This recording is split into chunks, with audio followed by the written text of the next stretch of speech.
Welcome to the Who, What, Why podcast. I'm your host, Jeff Schechtman. By now, we've seen the pictures and footage of Australia on fire. In many ways, it's equivalent to those rover pictures of Mars. They make us sit up and take notice, but we have no real feel for what it's like and how life can survive, or even if it can.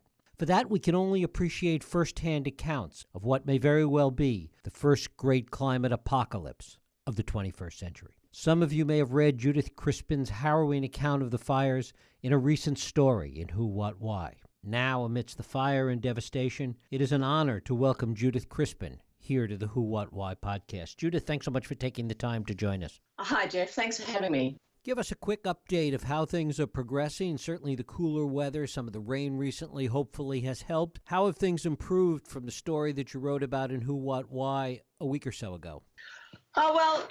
At the moment, what's happened is a lot of the fires have been contained.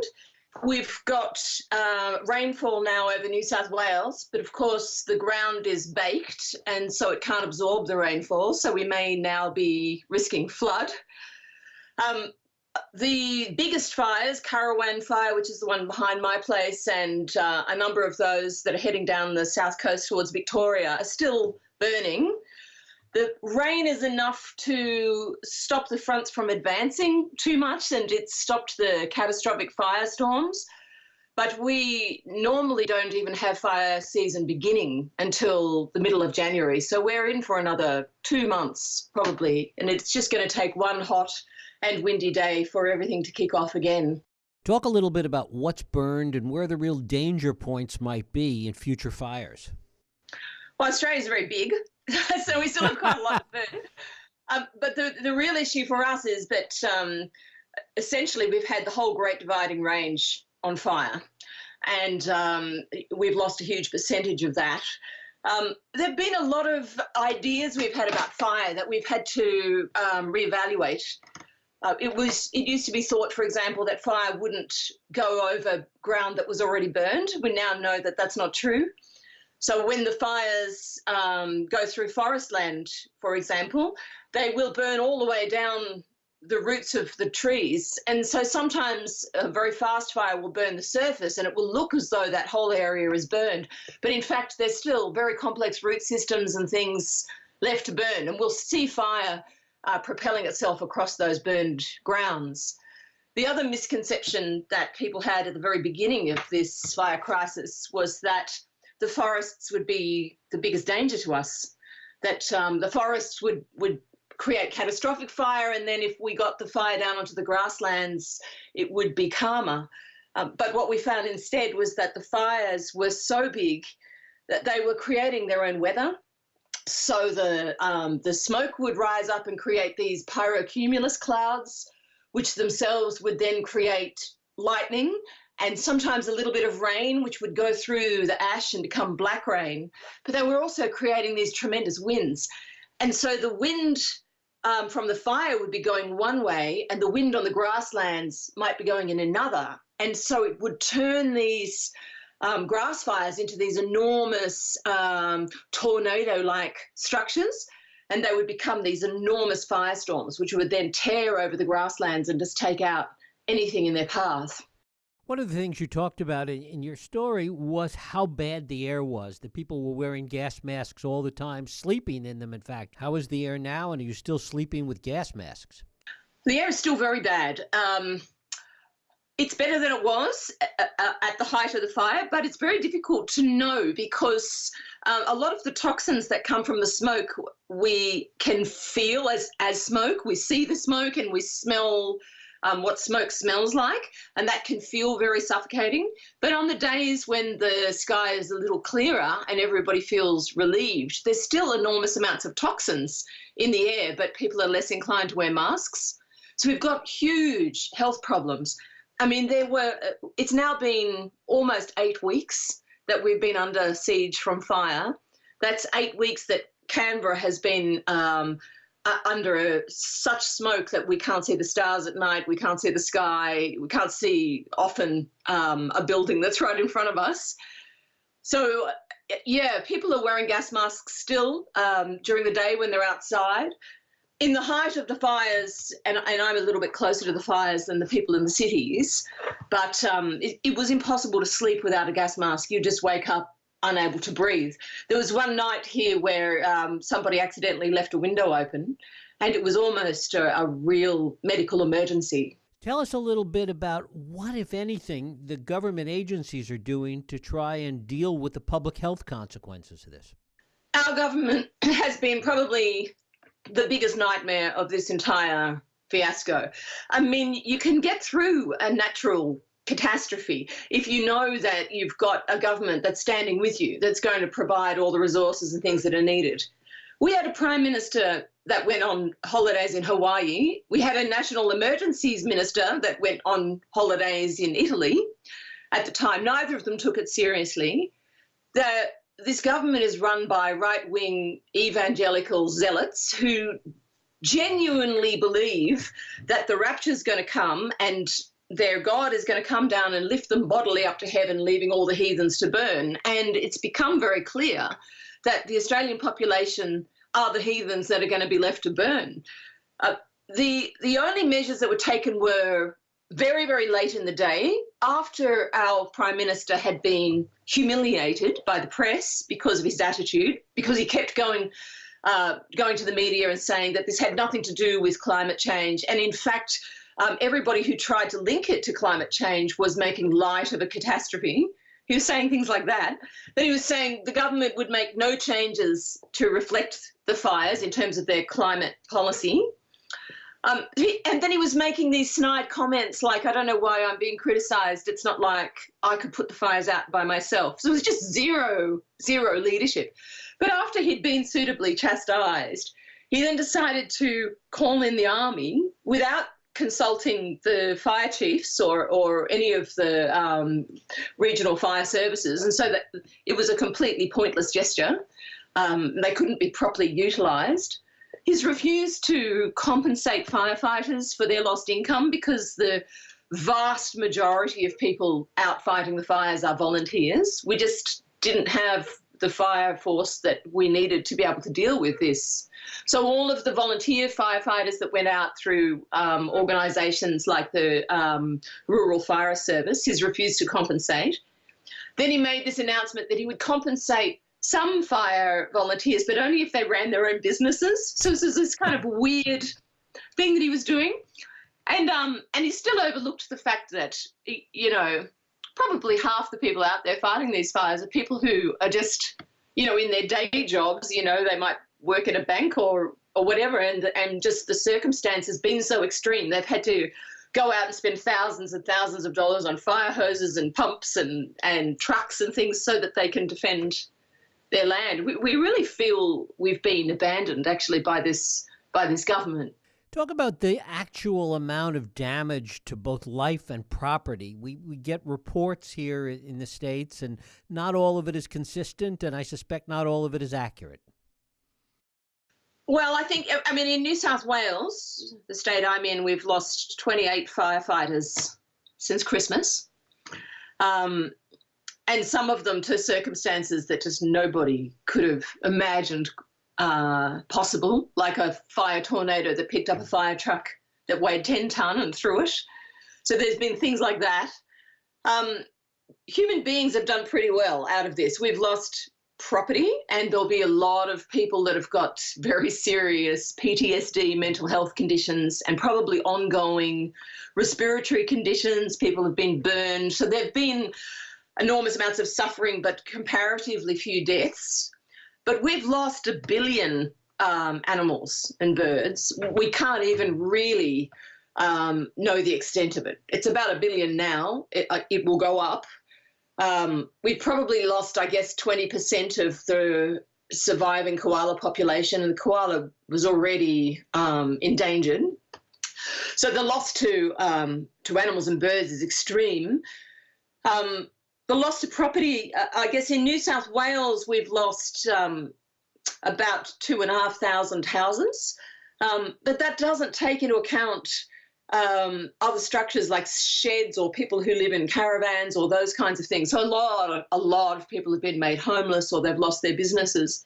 And then there are these follow-on effects too. I mean, this is the summer.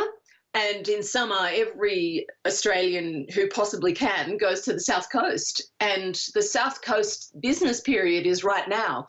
But the South Coast, everybody was forced onto the beaches by the fire, forced into the sea by the fire, rescued by the Navy. And so all of those businesses are going under because nobody is there to buy anything. And then we look at the longer term effects too. I mean, our farms have burned and, what that's going to do in terms of our food security over the next year while it regenerates, nobody knows. And I guess most terrifying for me is, we know what trees contribute to the management of the climate, in terms of absorbing carbon and all of that. And to lose the Great Dividing Range, which is probably where the bulk of our trees are, we just don't know what that's going to mean for us in the long run. What is anticipated to be the long-term impact of losing 1 billion animals? Nobody knows. We just don't know. We know that some animals are very resilient and come back, like kangaroos here would survive a nuclear blast, probably. And the wombats, everybody's been expressing a lot of love for the wombats because they've got wombat holes and they've been allowing other animals into their wombat holes, which is just this amazing thing. And we had a lovely good news story too the other day that the Rural Fire Service, so volunteers, again, not our government, took it upon themselves secretly to go into the national park in around Sydney and to protect the Wallamai pines, who are our dinosaur pine trees, the oldest pine trees we have, and they are standing because of those individuals. So there are a lot of good news stories. But the animals, I mean, there are thousands and thousands of volunteers now walking through the fire fields trying to pull out injured animals, trying to save those that can be saved, trying to bury those that aren't. And the livestock we lost a lot of as well. There were at least, 2 or 3 herds of cattle near me that died from smoke inhalation. And in fact, my friend and I lost a calf from smoke inhalation. We had inside the hallway of the house, but just its little lungs couldn't cope. So there'll be more deaths. There'll be, before the end of this fire season, there'll be many, many more deaths. Is there something that the international community could do that it's not doing that would be helpful to the country at this point? Yes. Everybody needs to watch what is happening here because we are the canary in the coal mine. And Australia was always going to be the first place where you could see the tangible evidence of the climate changing. We stupidly allowed a right-wing zealot climate denialist to become our prime minister, and we're all guilty of that. The people who voted for that guy, and I just want to say I'm not one of them, but the people who voted for that guy, they already know now what they're responsible for. There's very few people in this country that would be confused about that. But the rest of us are just as complicit, because if he had threatened to detonate a nuclear warhead over Sydney, we would have overthrown him. And basically, the damage that he will have caused by his inaction on climate change, not just inaction, his belligerent opposition of any action on climate change, has caused a similar amount of destruction. This is going to come to you, particularly you in America, because you've got, in many parts of America, you've got a landscape that's not dissimilar to us. You've got a president whose views are controlled by the evangelical masses, who believes that he will be exempt from anything that occurs on your landscape. If it is here now, it will be there soon. And, I think what everybody really wants is for what has happened here to matter. We can't do very much now except for sort of, try to put measures in place to save what's left, to try to help people rebuild. There have been enormous efforts worldwide to raise money to help us, and we're incredibly grateful for that. But I think what really needs to happen is people have got to see that this is going to happen to them personally unless they get out there and they get rid of those crazy zealots that have had the loudest voice for the longest time. Talk a little bit about the climate and how different it is there now than it might have been 10 years ago. What have you seen change? Oh, there have been phenomenal changes. The interesting thing is, I guess there was always this view that the climate would change gradually and that every year we'd get sort of a little bit hotter. And I think a lot of people who were nervous about that thought, well, we might adapt and evolve. Maybe we'll get used to hotter and hotter temperatures. And that has happened to a degree. But the really clear changes were sudden. I've seen places in the Tanami Desert, for example, where the sand on the ground has been fused to glass by the heat. And, mentioning that to people previously, and people would say, well, it's obviously there must have been a fire there. Well, there's nothing there to burn. So there was this idea that the air couldn't possibly have ignited. So this is impossible. But now in these fires, everybody has a photograph of fire in the air. The air has ignited. So this is not just a case of we're concerned that people's houses are going to burn down or we might lose our trees. What does it mean when the air is catching fire? What does that mean for all of us? Talk a little bit about whether or not there is anything, even if there are a new government in place there tomorrow, is there anything that could be done, that could be mitigated to deal with any of this right now? Right now we are in crisis mode. We've all been in crisis mode for sort of 8 weeks, and there have been periods where that crisis has been so terrifying that now that we've had this tiny little bit of rain and a little space where we can all go home and shower and sleep, it feels almost like we're overstating things, to say that we're in crisis mode. But everybody is addicted to their fire apps. We're watching, every person in this country knows where every fire is, and we're all stockpiling water. Water has been a massive, massive issue. We need to do something about the water fast. The Queensland government, in the height of this fire, granted a license to a Chinese company to mine 96 million litres of water a year from our underground rivers. 96 million litres a year. The day after they granted that license, they put water restrictions on farmers of 80 litres of water per person per day, which then seriously hampered their ability to defend themselves from fire. So we're dealing with that. Where I live now, everybody in my area has no water left. We've got maybe, a tenth of a water tank left. We've been told by the regional fire service that we're on our own because they have to prioritise the towns where more people live. So we're all trying to fight fires on our own with our own water, but we have no water. The two major rivers have stopped flowing, so there's no water. The town that's closest to me, which is Braidwood, has run out of water, and they're now buying water for the town from Canberra. We're running out of water. Water is going to become like gold for us. So we need to invest very seriously in dealing with our water crisis. Then we need to think very seriously about how we rebuild. There were catastrophic fires, not like the ones we've got now, obviously. We've never seen anything like we've had now. But in 2003, there were catastrophic fires in Canberra that went through the pine forests and came into the city. And everybody said, when we rebuild, we'll build fireproof houses and we won't put the pine forest back in. But of course, industry dictated that we put the pine forest back in. And the building industry wanted to make prefab cheap houses. And so the city is just as vulnerable now as it was in 2003. We need to bring in very, very serious laws about how we reconstruct.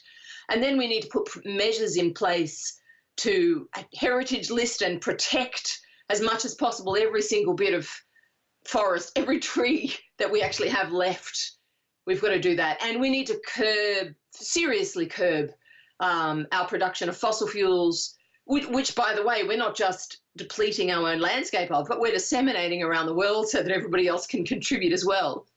I'm leading a group of 100 women on motorcycles in March up to Tennant Creek, which is a little town in the desert, to prevent a company from fracking the waterway which runs across the central desert and feeds all of the communities across that place. So, despite all the rhetoric, all the hopes and prayers rhetoric, which we seem to have inherited from your government, and now our Prime Minister, who's like Scott Mini, his Trump mini-me, is basically rolling them all out. But in spite of all that rhetoric and all this talk about standing with the people, we are just as committed to supporting the fossil fuel industry as we ever were.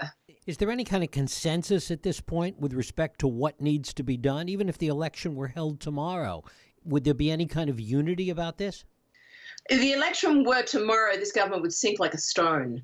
And if you look at a map of where the major fires are, and you look at a map of who voted for the Liberal government, there's a lot of fire in those communities. I think it's one thing to turn a blind eye and say, well, they're not good on the climate, but at least we won't get taxed so much.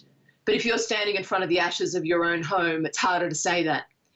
And there have been a lot of letters, open letters written by fervent supporters of this current government who have said, I supported you right up to the moment where I was sheltering my children on a beach with fire at my back, and now I don't stand with you anymore. And I guess that's comes back to what I was saying before, is we're all guilty in one way or another of letting our idealism determine our vote. Part of that is, I guess, because we think we're one person and our vote's not going to make such a massive difference. But when that fire is at your doorstep, when your children are wearing gas masks to sleep at night, no, it's different. Judith Crispin, I thank you so much for spending some time with us. Thank you so much, Jeff. I really appreciate it. Thank you and be safe. Okay, bye. And thank you for listening and for joining us here on Radio Who, What, Why. I hope you join us next week for another Radio Who, What, Why podcast. I'm Jeff Sheckman. If you like this podcast, please feel free to share and help others find it by rating and reviewing it on iTunes. You can also support this podcast and all the work we do by going to whowhatwhy.org/donate.